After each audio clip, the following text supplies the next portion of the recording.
आज भगवान भोले बाबा भूतनाथ ने जब गणों को आदेश दिया है कि जाओ, जो मां अपने बच्चे को पीठ देकर के सो रही हो उस बच्चे का सर काट करके ले आना।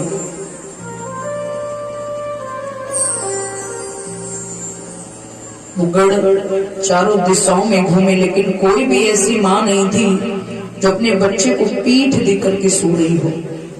परीक्षित महाराज, एक बकरी अपने बच्चे को पीठ देकर के सो रही, तो जाकर के भगवान भोले बाबा के गणों ने बकरी के बच्चे का शीश काटा है।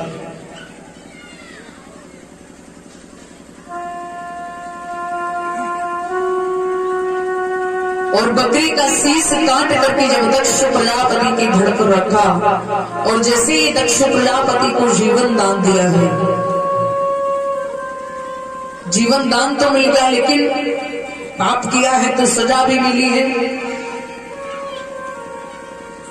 तो जब अब दक्ष प्रजापति का सर तो बकरे का, और भाई बकरा किस आवाज में बोल सकता है, तो जब वो भगवान भोले बाबा का गुणानुवाद करने लगा, जब भगवान भोले बाबा से कहते हैं ना बम बम बम बम, आज उस बकरे ने अपने सुर में भगवान भोले बाबा का गुणानुवाद किया है, बम बम बम बम।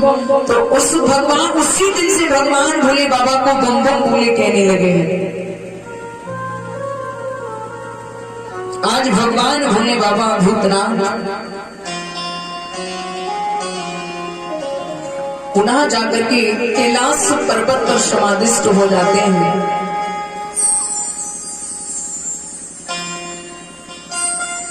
जब समय धीरे धीरे व्यतीत हुआ, जो मैया सती जिन्होंने अग्नि में कूद करके अपने शरीर को नष्ट कर दिया, भस्म कर दिया, वही मैया सती ने जाकर के पर्वत राज हिमांचल के घर में उनकी पत्नी मैना के उदर से कन्या का रूप धारण करके जन्म लिया। और जब बेटी का जन्म हुआ तो राजा ने बड़ी खुशियां मनाई, क्योंकि महाराज ये भी बड़ी बात है कि घर में अगर बेटी आती है तो बेटी के आने की खुशियां मनानी चाहिए। क्योंकि महाराज ऐसा होता है ना कि लोग कहते हैं बेटी और बेटा, ये भी कह देते हैं कि बेटा और बेटी में अंतर नहीं होता है। और अगर जब बेटी पहली बार घर में आती है ना, पैदा होती है, तो माँ बाप को इतनी बड़ी चिंता हो जाती है। लोग क्या कहते हैं, भगवान जाइए आनो, तो बाद में चली आती है कि छोरा है जा। तो और बेटा और बेटी में अंतर ही नहीं है। मैं आपको बताऊं बेटा और बेटी में कितना अंतर होता है, मालूम है? अगर आपके घर में बेटी है और बेटा नहीं है, परीक्षित महाराज, तो आप अपनी बेटी से बेटा कह सकते हैं, और घर में बेटा है और बेटी नहीं है तो आप बेटा से बेटी नहीं कह सकते। क्या अपने लड़के से बेटी कह सकते हो? हाँ या ना? कह सकते हैं? नहीं।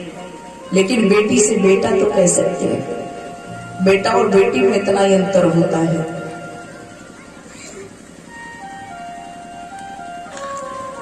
बेटी अपने ससुराल के घर जाने के बाद फिर भी वो हमेशा अपने माँ बाप का ख्याल रखती है, और बेटा हमेशा माँ बाप के पास रहने के बाद भी ख्याल नहीं रखता।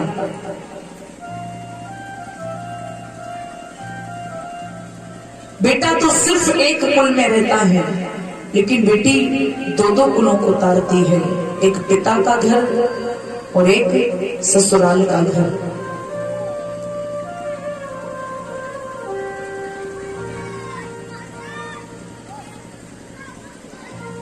तो जब महाराज दक्ष पर्वत राज हिमांचल के घर में मैना मैया के गर्भ से जब कन्या का जन्म हुआ, देवऋषि बाबा नारद का आगमन हुआ, तो बाबा नारद ने जब उस बेटी की हस्त रेखा को देखा, पर्वतराज हिमांचल ने कहा, प्रभु ये बताओ, मेरी बेटी तो बड़ी सुंदर है, इसका नामकरण कर दो और साथ में ये भी बता दो कि मेरी बेटी का जीवन साथी कौन होगा।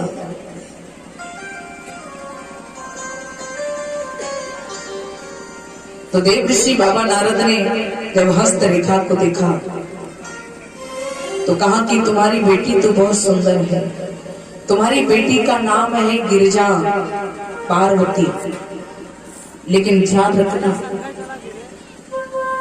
पिता ने ये भी पूछ लिया कि महाराज ये बताओ कि मेरी बेटी का जीवन साथी कौन बनेगा। नारद ने कहा बस यही छोड़ो महाराज, नाम तक ही सीमित रहो। अगर मैंने तुम्हें ये बता दिया कि इसका जीवन साथी कौन होगा तो रंग में भंग हो जाएगा, खुशी में दुख उत्पन्न हो जाएगा। बोले नहीं प्रभु बताओ।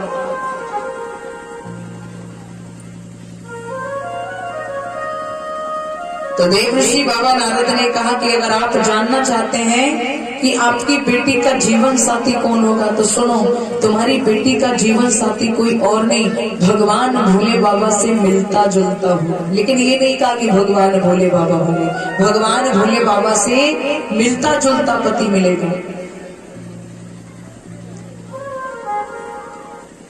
भैया बहना तो आग बबूला हो गई।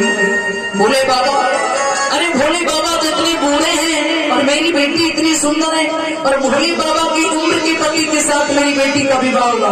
बोला चाहे कुछ भी हो जाए, चाहे सूर्य पूरब की जगह पश्चिम में क्यों ना उगने लगे, लेकिन मैं अपनी बेटी का विवाह ऐसे उम्र वाले पति के साथ नहीं करूंगी।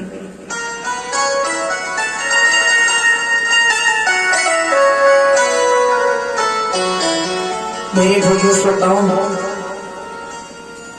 महाराज पर्वतराज हिमाचल ने कहा है देवी, समय से पहले और भाग्य से ज्यादा कभी किसी को मिलता नहीं है। जो किस्मत में है वो मिलके रहेगा, जो नहीं है वो मिलके भी चला जाएगा।